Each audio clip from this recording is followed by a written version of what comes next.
감사합니다. 우리 서로를 바라보면서 한번 인사 나누십시다. 감사합니다. 감사합니다. 정말 감사합니까? 여러분 하루를 살면서 하루 종일 눈 떠서부터 저녁에 눈 감을 때까지 감사합니다를 몇 번 얘기합니까? 오늘 말고, 오늘은 지금 벌써 했고, 평상시 여러분 일상생활 가운데 감사합니다 몇 번 하는지 곰곰이 한번 생각해 보시길 바랍니다. 말을 몇 번 하는가도 중요하지만 마음의 또 생각은 어느 만큼 하고 있습니까? 감사하고 계십니까? 어떤 분이 그런 얘기했어요. 감사는 벽에다가 던지는 공과 같아서 언제나 감사는 던지면 자기에게로 평화로 돌아온다. 안 하면 안 하는 만큼 누구 손에? 그럴 때는 지 손에. 안 하면 안 할수록 자기 손에. 하면 할수록 자기 유익입니다. 오늘 우리는 전통적으로 지켜오는 추수감사주의를 지나고 있습니다. 추수감사절이 단순한 절기로서 그저 지나가는 시간으로서 보낸다면 참 안타까운 일입니다. 왜냐하면 성도에게 있어서 이 감사는 신앙생활 중에 적당히 섞여 있어야 하는 양념 같은 것이 아니기 때문에 그렇습니다. 본질입니다. 감사는 신경 써서 하면 좋은 것이고 그렇지 않으면 그저 대충 지나가도 되는 이런 게 아닙니다. 가끔 감사에 대한 설교를 하거나 또 오늘처럼 감사절기를 지날 때에 한 번쯤 생각하고 성의 표시하고 그걸로 감사가 다 이루어지는 게 아니라는 거죠. 성경은 감사를 가르치고 있는 것이 아니라 명령하고 있습니다. 우리가 잘 아는 데살로니가전서 5장 18절에 보면 범사에 감사하라 이는 그리스도 예수 안에서 너희를 향하신 하나님의 뜻이다. 하나님의 뜻이라고 그랬어요. 부드러운 권면 수준이 아닙니다. 당연히 지켜야 하는 명령이라는 얘기입니다. 예배를 시작하면서 시편 136편의 몇 절을 읽었는데요. 시편 136편은 1절부터 26절까지 단 한 절도 빠지지 않고 매절마다 여호와께 감사하라. 그는 선하시고 그 인자심이 영원하미로다 라고 노래하고 있습니다. 그런데 우리는 얼마나 많은 사람들이 이 말씀을 가슴에 새기며 순종하고 있을까 생각해 보면 좋겠습니다. 해마다 11월 셋째 주를 주로 추수감사절로 기억하며 지킵니다. 어떤 분은 현대인들이 농사를 짓지도 않는데 왜 추수감사절을 지켜야 하는가? 그 추수감사절 그저 폐지해야지, 없애야지. 왜 지금도 그러는가? 앞에 쌀 다 갖다 놨는데 사서 갖다 놓은 거지. 농사지어서 갖다 놓은 사람 누가 있다고? 그걸 뭐하러? 다른 곳에 보면 과일, 채소 잔뜩 갖다 놓는데 그거 다 돈 주고 사서 갖다 놓은 건데 농사지어서 자기가 땀 흘려서 얻은 수확을 갖다 놓은 게 아니고 전부 돈 주고 사서 갖다 놓는데 그걸 왜 하냐? 추수감사절을 없애야 된다. 이런 주장을 하는 분도 계십니다. 하지만 참 잘못된 생각이지요. 우리 직업이 1차 산업에서 2차 산업, 3차 산업, 지금은 4차 산업까지 이렇게 일터가 바뀌었을 뿐이지 우리는 농업을 하든지 회사를 다니든지 서비스업을 하든지 직종이 바뀌어졌을 뿐이지 아무튼 일하여 소득 얻는다는 데는 똑같습니다. 그러므로 1년에 한 번만 추수감사절을 지나는 것이 오히려 부족할 뿐입니다. 더 많은 감사를 주님 앞에 드려야 할 것입니다. 그렇다면 오늘날 우리가 어떻게 감사를 드려야 할까? 농경사회도 아닌 이 시대에 우리는 어떻게 감사드려야 할까? 가장 모범적인 또 기본적인 모습이 오늘 우리가 읽은 말씀에 있다고 생각이 됩니다. 우리가 읽었던 성경 말씀을 보면 나병 환자들이 예수님이 지나가시는 길에서 멀리 떨어져서 소리를 지르고 있습니다. 우리가 읽었던 본문 11절 12절을 보시면 예수께서 예루살렘으로 가실 때에 사마리아와 갈릴리 사이를 지나가시는데 한 마을에 들어가시니 나병 환자 10명이 한꺼번에 10명이 예수를 만나기 위해서 멀리 서서 소리를 지릅니다. 예수 선생님이여 우리를 불쌍히 여겨 주소서. 소리 질렀다고요. 조용히 예수여 우리를, 이게 아니고 소리를 질렀단 말이에요. 예수 선생님이여 우리를 불쌍히 여겨 주시옵소서. 나병 환자 10명이 예수님을 향해 소리를 지릅니다. 그들이 어찌 그렇게 주님을 향해 소리를 질렀을까? 그들 나름대로의 믿음이 있었다고 여겨집니다. 어떤 경로로 예수님을 소개받았는지, 또 어떤 정도 수준의 믿음이 있는지 정확히는 알 수 없으나 분명히 믿음은 있었습니다. 그래서 불렀죠. 그러니까 불렀죠.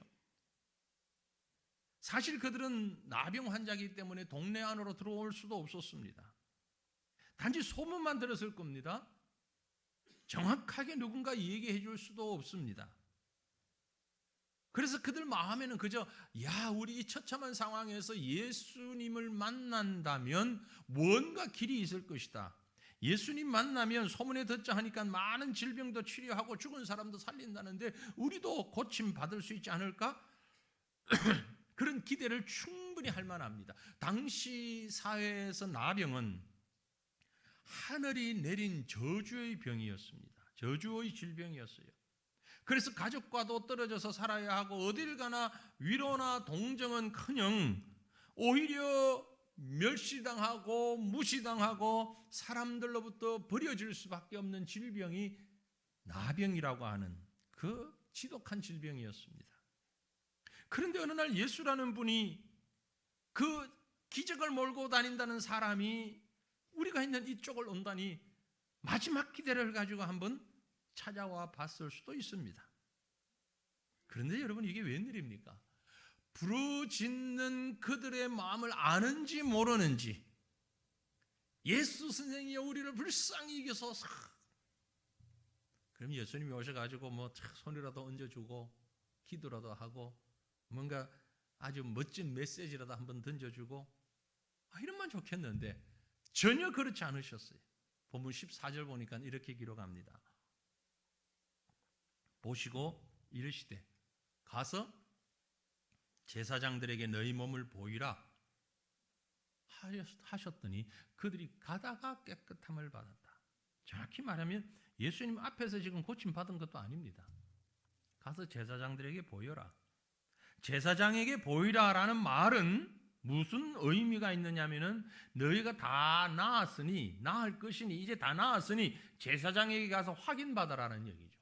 제사장에 가는 이유는 나병이라는 질병이 확진되는 것도, 그리고 그것을 나았다고 완치 판정을 받는 것도 의사가 아니라 제사장에게 가서 해야 했기 때문에 그렇습니다. 그러니까 이건 일반적인 질병이 아니라 하나님이 주신 저주라고 생각했기 때문에 질병의 진단도 완치 판정도 제사장이 하는 거예요. 그러니 지금 제사장에게 가서 보이라. 그런데 여러분 잘 보시면 이 사람들이요, 이 말만 듣고 제사장으로 갑니다. 제사장에게로 가요. 그러니까 기본적인 믿음이 있는 거죠. 믿음이 없으면 무슨 소리야? 뭐 아무것도 안 해요? 우리 지금 이런데 왜 어떻게 가요? 왜 이런 반문을 할 만한데 전혀 반문 없어요. 가라 그러니 가는 거예요. 그런데 말입니다, 이 10명의 나병 환자들이 제사장을 향해서 정신없이 뛰어가는 동안에 오른발 내디딜 때인지 왼발 내디딜 때인지는 모르지만 가는 도중에 자기들의 몸이 깨끗이 나은 것을 발견하게 됩니다. 놀라운 일이죠. 더 놀라운 것은요, 10명이 제사장을 향해서 가다가 그 중에 딱 한 사람만 유턴했다는 거죠. 뒤를 돌았습니다. 그리고 가던 길을 돌이켜서 예수님을 향해서 다시 달려가기 시작합니다. 예수님 앞에 왔습니다. 엎드려 감사를 표합니다. 오늘 읽었던 본문 말씀이 바로 그 사건이에요. 우리는 이 사건을 통하여서 오늘 우리 자신들의 모습을 보게 됩니다. 우리는 과연 어떤 사람인가? 이 10명 가운데 대부분의 사람들은, 이 10명의 사람들, 그 중에 특별히 9명은 감사를 잃어버리고 사는 사람들이었습니다. 감사를 잃어버린 사람이에요. 여러분은 어느 쪽인지 말씀 안에서 한번 스스로를 돌아볼 수 있기를 바랍니다. 사마리아 사람, 그 사마리아 사람 한 사람을 제외한 9명이 바로 여기에 속합니다. 예수님 앞에 나타나질 않았어요. 물론 예수님께서 가다가 돌아오라는 명령한 적이 없습니다. 누군가가 그 사람들에게 야 빨리 예수님에게 가봐야지 라고 권면한 적도 없어요. 누구도 얘기하지 않았습니다. 그런데 한 사람만 돌아왔을 뿐 다른 9명은 예수님 앞에 돌아오지 않았어요. 그 모습을 보고 예수님이 뭐라고 말씀하셨는가 하니 17절에 기록하기를 예수께서 대답하여 이르시되 10사람이 다 깨끗함을 받지 아니하였느냐? 9은 어디 있느냐?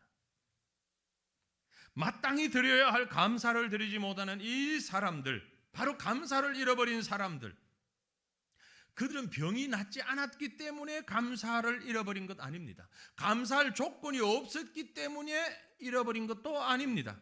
조건을 말한다면 이보다 더 큰 감사의 조건이 더 어디에 있겠습니까? 당연한 상황이죠. 그런데 감사를 잃어버렸습니다. 왜? 무엇 때문에 이 9은 감사를 잃어버리고 예수님 앞에 오질 않았을까요? 생각해 보니까 그 9명은 자기 자신의 일에 너무 분주했어요. 그죠? 자기 일에 참 바빴어요. 말씀드린 것처럼 당시 나병은 저주를 상징하는 최악의 질병이 있는데, 그렇기 때문에 그들은 지금까지 이런 말로 표현할 수 없는 멸시와 천대를 받으면서 가정에서 쫓겨나고 마을에서 쫓겨나고 사랑하는 가족의 얼굴도 보지 못하고 사람 대접받지도 못하는 그런 삶을 살고 있었습니다. 나름대로 얼마나 가슴이 아프고 상처를 받고 몸의 상처뿐만이 아니라 마음의 상처를 받고 고통과 원한을 가지고 있었겠습니까? 그랬는데 일순간 그 병이 사라지고 건강해지니 이제는 사람답게 살 수 있게 됐어요. 가족에게로 돌아갈 수 있게 되었습니다. 그간에 자신이 당했던 엄청난 수모와 멸시를 회복할 수 있는 길이 열렸습니다. 이건 마치 죽었던 사람이 새로운 생명을 받아서 다시 태어난 것과 또 같은 엄청난 변화가 일어났던 것이죠. 이런 상황에서 가장 먼저 자신을 돌아보지 않을 수가 없었습니다. 수만 가지 생각이 교차했겠죠. 그리고 그동안에 하고 싶었지만 하지 못했던 일들이 수없이 다가왔습니다. 지금부터 해야 할 일, 만나야 할 사람들, 그리고 너무너무 많은 일들이 가슴을 벅차오르게 했을 거예요. 이야, 이제 됐다. 이제 새로운 삶을 이것도 해야 되고 저것도 해야 되고 지금 만나야 되고 누구 만나야 되고, 와, 너무너무 많은, 그죠? 그동안 못 봤던 자녀들도 봐야 되고 손자도 봐야 되겠고, 나한테 그렇게 모질게 했던 그 사람 앞에 찾아가서 한번 본때를 보여주기 싶기도 하고, 그동안에 물질이 궁핍해서 그 사람이 그러니까 물질도 없죠. 빨리 어떻게 경제 활동도 해야 되겠고, 너무 해야 할 일이 많아요. 그 분주한 가운데 감사라고 하는 말은 별로 중요한 단어가 되지 않았습니다. 내가 보이고 자신이 해야 할 일이 먼저 보이면 거기에는 감사가 보이질 않아요. 왜 우리가 감사를 처음에 제가 질문한 대로 하루에 몇 번 합니까? 글쎄, 미안하지만 말은 못했지만 뭐 한두 번, 아니 그것도 안 하는 것 같은데 왜 그럴까요? 나만 보이기 때문에 그렇습니다. 내가 보이지 않아야 감사할 수 있는데 내가 할 일, 내가 가야 할 곳, 내가 만나야 할 사람, 내가 너무 많이 보이니까 감사는 잊혀져 가는 것입니다. 그러니 당연히 일의 우선순위가 다른 것이죠. 아마도 그 9명은 제사장에게로 가면서 기적적으로 깨끗해진 자신의 몸을 보며 만지며 막 얘기했습니다. 이야, 참 신기하네. 와, 대단해. 그 양반 정말 대단하네. 우리 다 나왔어. 정말 고맙지. 그래.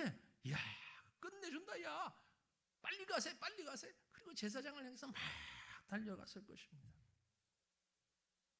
지금 당장 해야 할 일은, 첫 번째 일은 제사장에게 가서 공식적으로 확인받고 질병에서 완치되었다는 판정받는 일이었습니다.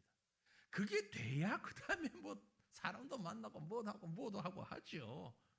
맞아요. 그게 첫 번째 일이었습니다. 아니, 고마운 생각은 있지요, 마음에. 하지만 가장 먼저 해야 할 일은 그 일이 아니었어요.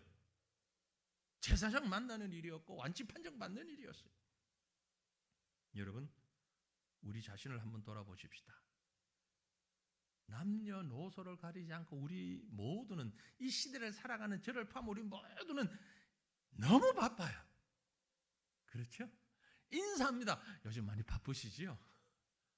저한테 인사하는 분도 그렇고 저도 그렇고 우리 인사가 지금 아이고 바쁘시죠? 많이 바빠요. 많이 바빠요. 정말 바빠요. 그 분주함 때문에 감사는 저만치 물러가 있습니다.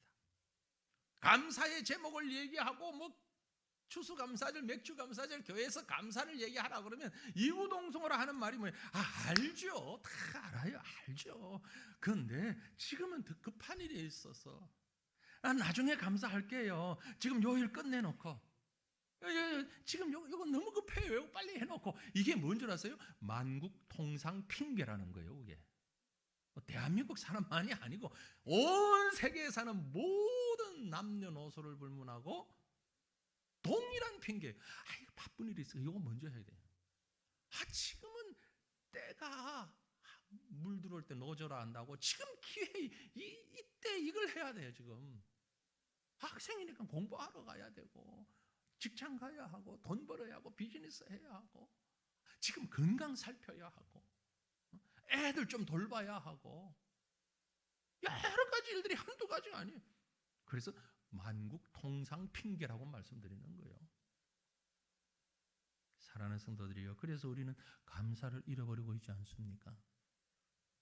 주님 먼저, 주의 일 먼저, 감사 먼저, 그것이 바로 우리의 신앙이 되어지기를 원합니다. 9명을 조금 더 생각해 보면은요, 왜 안 왔을까? 아마도 나중 그분들이 천국 갔는지 안 갔는지는 모르지만 만난다면 물어보면 분명히 그 답을 할 거예요. 너도 안 하고 나도 안 하고 대다수가 안 하니까 나도 안 했지. 대다수가 안 하니까 나도 감사를 잃어버린 거예요. 10명이 같이 가다가 다 나왔어요. 9명 계속 갑니다. 그 중에 1번은 사마리아 사람 예수님께 돌아갔어요. 그럼 2번 다른 사람은 예수님께로 가고자 하는 마음이 있었을까요? 없었을까요? 가진 사람도 분명히 있었을 거예요. 그죠? 근데 이렇게 보니까 저 한 놈만 가고 다 안 가네? 가야 되지 않을까? 조금 한 45도 몸이 이렇게 돌았는데 45도 돌고 보니까 옆에도 안 가. 그리고 계속 앞으로만 가. 반대로 45도 돌아보니까 여기도 앞으로만 가. 아니 돌아가지 않아도 감사 나중에 해도 되나 보네. 상당히 많은 사람들이 여기에 자기 자신을 잃어버리고 쓸려갈 때가 많이 있다는 거죠. 10명 중에 한 사람, 아주 극소수만 감사의 자리로 갔을 뿐, 절대 다수는, 그 중에 9명은, 대다수는 나를 빼고 8명은 감사보다는 다른 것을 더 중요시 여겼습니다. 그러니 나도 그렇게 해도 큰 문제 없다고 생각했을는지 몰라요. 다른 사람이 이 정도 하니까 나도 그 정도 하면 되지 않을까? 다른 사람들이 이렇게 하니까 나도 그렇게 하면 되지 않을까? 다른 사람들이 보니까 주일 대충 빠지기도 하네. 그럼 나도 빠지지 뭘. 다른 사람들은 헌금 얼마 하나? 나도 그 정도 하면 되겠네. 다른 사람들은 지금 뭘 하고 있나? 나도 그러지 뭐. 우리의 기준이 많은 경우에 어디에 있어요? 하나님께 있는 것이 아니고 다른 사람에게 있다는 거죠. 그래서 많은 사람들이 무슨 얘기를 하는 거 아닌가? 거기 사람들 많아. 거기 사람들 많아. 그러니까 우리 한번 가보자. 내가 판단했을 때 필요하고 진리고 중요하고 이건 상관없어. 사람들이 많으냐 적으느냐 적냐. 여러분, 우리의 신앙은 어떻습니까? 다른 사람 장에 가니 나도 따라가야 하는 그런 신앙은 혹시 아닙니까? 다른 사람을 바라보며 따라가는 신앙은 어쩌면 평범한 신앙이라고 평가받을 수는 있을지 모르지만 큰 복을 누리는 신앙은 되지 못할 것입니다. 혹시 여러분이 신앙생활 하면서 왜 이렇게 잘 안 풀리냐라고 생각되어질 때에 한번 보시길 바랍니다. 나의 기준이 어디 있느냐? 하나님께 있느냐 아니면 내 주변 사람들에게 있느냐? 하나님 보시기에 뭔가 부족함이 있다면 그게 뭘까? 아마도 그것은 감사일 것입니다. 열심히 신앙생활 하는데 왜 하나님과 나와의 관계가 이렇게 더 가깝지 못할까? 아마 그 부족한 부분은 바로 감사일 수 있다는 거죠. 왜냐하면요, 감사가 부족한 이유가 뭘까를 제가 고민해 보니까 뭐 여러 가지 있겠지만 먼저 머리에 떠오르는 게 욕심이라는 거예요. 욕심과 직결되면 감사가 상쇄되어요. 적어져 버리는 거예요. 감사와 욕심은 늘 반비례하고 있습니다. 욕심이 커지면 감사가 작아지고 감사가 커지면 욕심이 작아지는 거예요. 감사와 욕심은 항상 이렇게 반비례해요. 이 욕심이 잉태하면 죄를 낳는다고 성경이 말씀하고 있잖아요. 그래서 욕심이 만들어 놓는 현상이 뭐냐면 인색함이라는 현상을 만들어 놓습니다. 욕심이 인색함을 지워버린다면, 욕심과 인색함을 같이 지워버린다면 자연스럽게 그 자리에 감사가 넘쳐나게 되는데, 우리가 왜 감사가 적어지느냐 하면은 욕심으로 인한 인색함이 내 마음에 자꾸 커가기 때문에 그런 것이에요. 둘이 같이 있을 수는 없는 거예요. 결국은 영적인 복도 누리질 못하게 되는 겁니다. 간절히 원합니다. 감사를 잃어버린 자 되지 않기를 축원합니다. 그러면 그 반대의 사람은요, 감사를 회복한 사람이죠. 감사를 회복한 사람이 되십시다. 10명 중에, 오늘 본문에 보면 10명 중에 한 사람은 사마리아 사람입니다. 다른 9명과는 달랐습니다. 모두가 잃어버리고 있는 감사를 회복했습니다. 그래서 주님 앞으로 찾아온 것이에요. 주님을 찾아온 것은 꼭 감사를 찾아온 것입니다. 감사를 찾아서 온 사람은 왜 어디에서 왔을까? 주어진 상황은 똑같은데 다 치료받았잖아요. 조건은 똑같은데 왜 9명은 잃어버린 감사를 이 한 명은 회복하며 주님 앞에 왔을까? 자, 우리는 이거 참 중요하게 여기며 생각해야 됩니다. 그 이유는요, 받은 바 은혜를 깨달았기 때문에 감사를 알았습니다. 은혜를 깨닫지 못하면 감사가 나오질 않아요. 10명의 환자 가운데 많은 사람들은 자신이 병 나은 것이 어쩌면 우연이라고 생각했을는지도 모릅니다. 기적이라고 생각하는 사람이 많았을 거예요. 요행입니다. 행운입니다. 그렇게 결론 맺었습니다. 어떤 사람은 예전에 먹었던 약 때문일까? 아니, 그 양반 만나서 그분이 가라 그랬으니까 참 기가 막힌데 뭐가 뭔지는 모르겠지만 아마 그렇게 주어진 상황을 가지고 분석하느라고 분주했을 겁니다. 그러나 예수님 앞에 돌아온 이 한 사람은 생각이 달랐습니다. 이것이 바로 그분이 주신, 하나님이 주신 은혜요, 내 공로가 아니라는 것을 알았습니다. 그래서 주님 앞으로 돌아온 겁니다. 그 은혜를 알았던 거지요.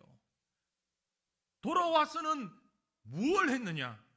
하나님께 큰 소리로 영광을 돌렸다고 했어요. 15절에 보니까 그 중에 한 사람이 자기가 낳은 것을 보고 큰 소리로 하나님께 영광을 돌리며 돌아왔다고 했어요. 큰 소리로 하나님께 영광 돌리며 하나님을 찬양하며 praising God, 하나님을 찬양하면서 예수님 앞에 돌아왔습니다. 그리고 주님 발 앞에 엎드려 감사를 드렸어요. 이어지는 16절에 예수의 발 아래에 엎드려 감사하니 그는 사마리아 사람이라. 예수의 발 아래에 엎드려 감사하였다. 영어 번역을 보니까 참 재미있게 번역을 해놨어요. 그 자신을 예수님에게 던져버렸다. 자기 자신을 예수님에게 던져버렸어. 그죠? 자기를 그대로 가지고 내가 뭔가를 했다고 생각하는 사람은 감사하기가 참 어려워요. 그런데 자기 자신을 다 내려놓은 거예요. 아, 이건 내가 아니구나. 이분이 하셨구나. 하나님이 하셨구나. 하나님의 은혜를 감사하며 하나님을 찬양할 때에 예수님의 발 앞에 자기 자신을 온전히 던져버렸어요. 이게 감사의 출발점이 되는 것입니다. 받은 은혜에 상응하는 감격을 드린 것이 바로 감사죠. 이 10명이 처음에 주님을 만났을 때도 앞에 13절에 보면 소리를 높여 주님을 불렀습니다. 그러나 일반적으로 아쉬운 소리 할 때에는 소리를 지를 수 있어요. 고쳐주세요. 고쳐주세요. 문제가 해결되고 나면은 그 소리는 그리 크지 않기 마련입니다. 그러나 이 사마리아 사람은 동일하게 큰 소리로 하나님께 돌아와 영광을 돌렸다고 말씀하고 있어요. 은혜를 깨달은 것을 생각했기 때문에, 그 받은 바 은혜가 너무 크기 때문에 그 생각에 사로잡혀서 하나님 앞에 감사할 수밖에 없었던 것입니다. 우리가 잘 아는 감사라는 말은 thank you라는 말은 think라는 생각이라는 단어에서 온 말이다. 잘 알고 있습니다. 아주 단순한 얘기예요. 생각할 때에 감사가 나올 수 있습니다. 그 말은 거꾸로 뒤집어 놓고 보면 생각 없는 사람이 감사가 없다는 거죠. 왜 감사가 없냐? 생각이 없어서 그래요. 그러고 보니까 이 시대가 우리를 그렇게 만드는 것 같아요. 많은 사람들이 별로 진지하게 생각하는 걸 싫어합니다. 저도 많이 생각하는 게 예전에 비하면 많이 줄었어요. 왜 그럴까? 인스턴트 문화, 아주 편리한 현대 과학 문명 때문에 일조하는 것 같아요. 요리하기 위해서 그렇게 깊이 생각할 필요 없습니다. 장에 가서 하나 사서 3분만 데우면 돼요. 뭘 먼저 넣어야 하고 뭘 나중 넣어야 하고 뭐 무를 적다 어느 크기로 썰어야 할까, 마트 가면 다 썰어놔서 해놨어요. 가지고 와서 설명서 보고 하면 돼. 길 찾아갈 때에 여기서 고속도로로 가서 어느 출구로 나가면은 거기서 좌측으로 가면 고민할 필요가 없어. 내비게이션 키면 돼. 그죠? 우리 생활이 이렇게 아주 인스턴트 문화와 과학으로 인하여서 생각 없어도 충분히 살 수 있는 시대가 됐어요. 심지어 호주머니는 돈을 쓸 때도 예전에는 잔돈이 너무 많으니까 이제 얼마짜리 잔돈 좀 쓸 수 있는 잔돈을 써야, 그런 고민 안 해요. 지금 카드 꼽으면 되는데 잔돈이 무슨 생각? 하나하나 큰 것 작은 것 하나하나가 깊이 생각하지 않아도 편리하게 살 수 있는 시대를 우리가 지금 살아가고 있기 때문에 영적인 면에 있어서도 또 일상적인 면에 있어서도 생각하는 걸 싫어합니다. 그래서 아주 자랑스럽고 떳떳하게 이렇게 말하는 분들이 있죠. 나 골치 아픈 거 딱 싫어해. 골치 아프게 생각하는 거 딱 싫어해. 결국 생각이 없어지니까 감사를 잃어버리게 되는 거죠. 그래서 우리 뭐 하십시다? 생각하십시다. 생각하십시다. 세상에서도 부모님의 은혜는 어떤 사람이 안다? 생각하는 사람이 안다. 스승의 은혜도 생각하는 사람이 안다. 하나님의 은혜도 생각하는 사람이 안다. 생각하지 않으면 모르는 거예요. 오늘 내가 받은 은혜를 생각하며 세워보십시다. 성경에 그렇게 말씀하고 있어요. 그리스도 예수 안에 있는 성령으로 말미암아 하나님의 은혜로 값없이 의롭다 하심을 얻은 자 되었다고 성경이 말씀하고 있으니 이 말씀을 생각하는 자는 감사할 수 있는 거예요. 하나님의 은혜로 값없이 의롭다함을 받았는지 안 받았는지 생각 안 하는 사람 감사할 내용이 없는 거죠. 은혜를 아는 자는 어찌 감사하지 않을 수 있겠습니까? 더 나아가서 생각만 한다고 되는 건 아닙니다. 생각한 것을 실천할 때 감사가 더 빛나게 되어 있는 거죠. 앞에서 말씀드린 사마리아 사람 외에 9명 중에도 말씀드린 대로 감사하는 마음을 가졌던 사람 분명히 있었을 겁니다. 사람인데 어떻게 그 생각이 없겠어요? 그죠? 감사하는 마음이 있었어요. 하지만 그들은 그 생각을, 그 마음을 속으로만 가지고 있었지 행동으로 옮기질 않았어요. 감사의 회복은 실천하는 행동에서 비로소 회복될 수 있습니다. 주님 앞에 돌아온 사람, 자신의 마음을 행동으로 옮겼던 사람입니다. 그래서 감사를 회복하며 실천하는 사람은 주님 앞에서 뛰어왔고 큰 소리로 하나님께 영광을 돌렸던 것이에요. 행동하지 않는 감사는 많은 오해를 낳기 마련입니다. 감사만으로 머물러 있지 마시기를 바랍니다. 감사를 생각했으면, 희생과 봉사를 생각했으면 그들을 실천하시길 바랍니다. 그때 힘이 있어요. 제가 아직 프랑스를 못 가서 이 요리를 먹어보질 못하고 사진으로만 봤는데 다음에 언젠가 프랑스를 가면 꼭 먹어보고 싶은 요리예요. 무슨 요리인 줄 아세요?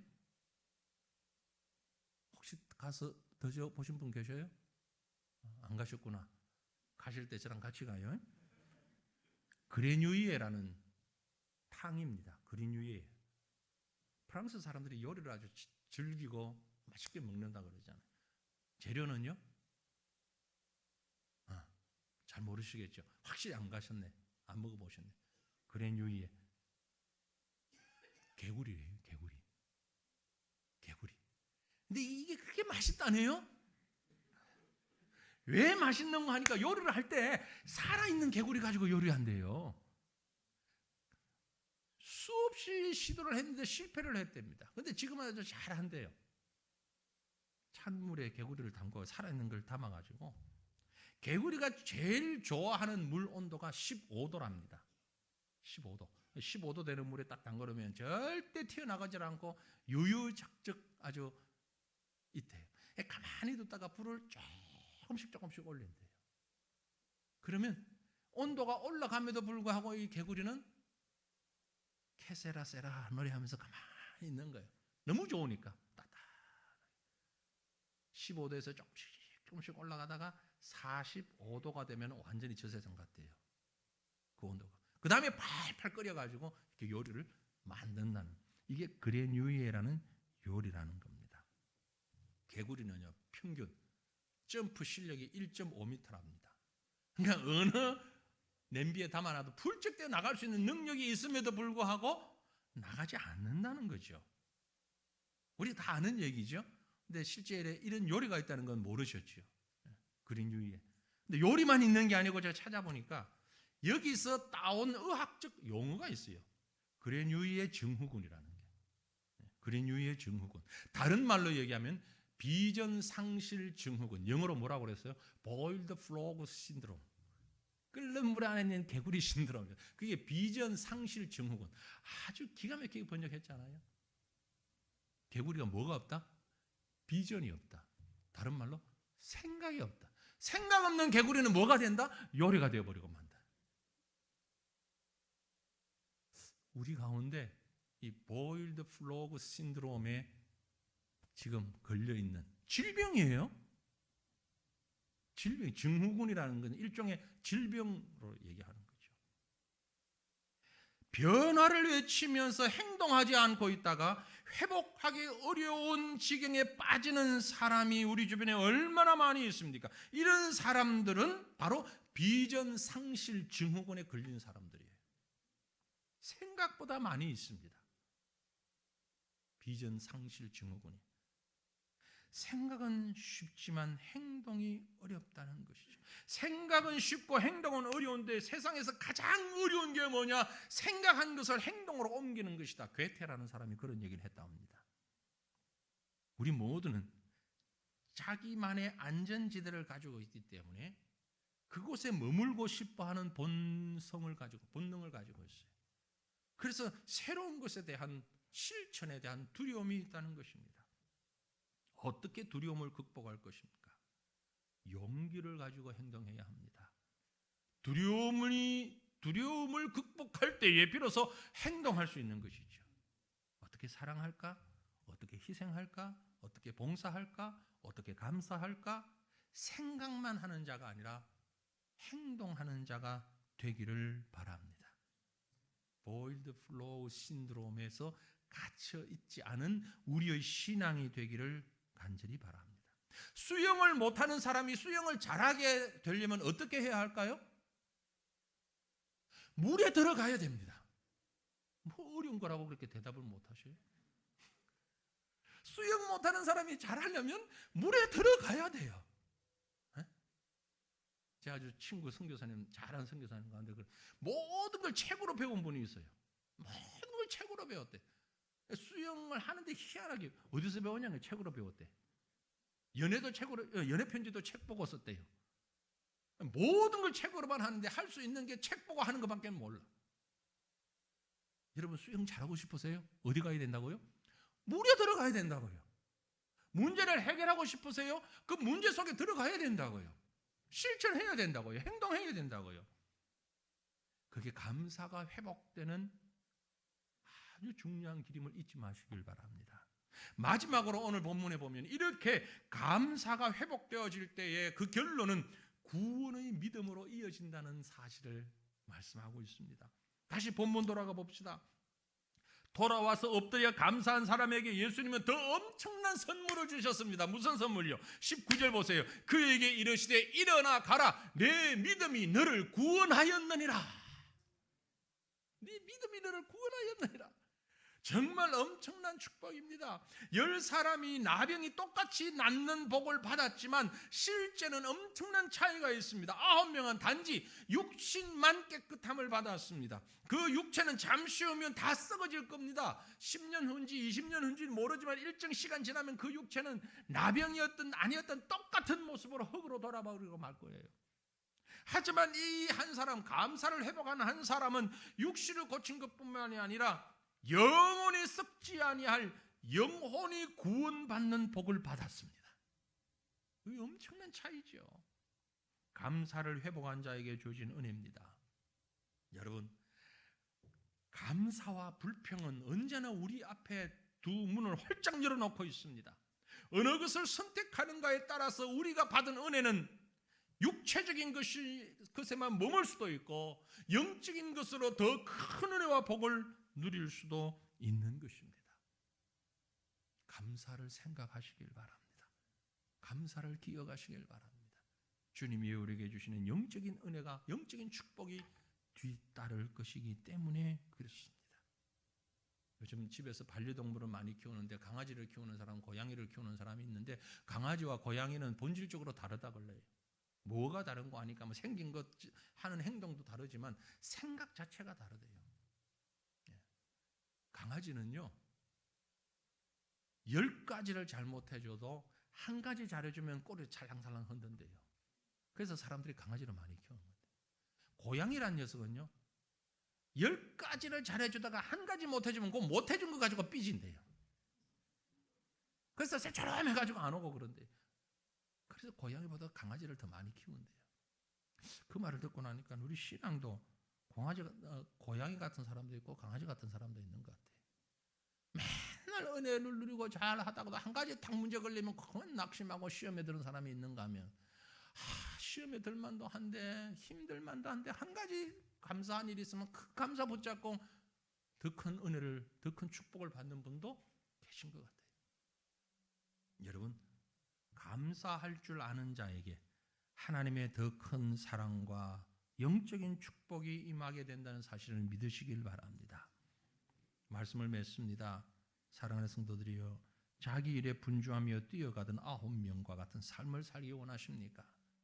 아니면 주님께 돌아와 엎드려 감사한 한 명 사마리아인과 같은 삶을 살기 원하십니까? 잃어버린 감사를 회복하십시다. 잃어버린 감사를 회복하며 하나님의 크고 놀라우신 은혜를 회복하는 사랑하는 우리 성도님들이 되시기를 주님 이름으로 축원합니다. 같이 기도하겠습니다. 한 마음으로 기도할 때 하나님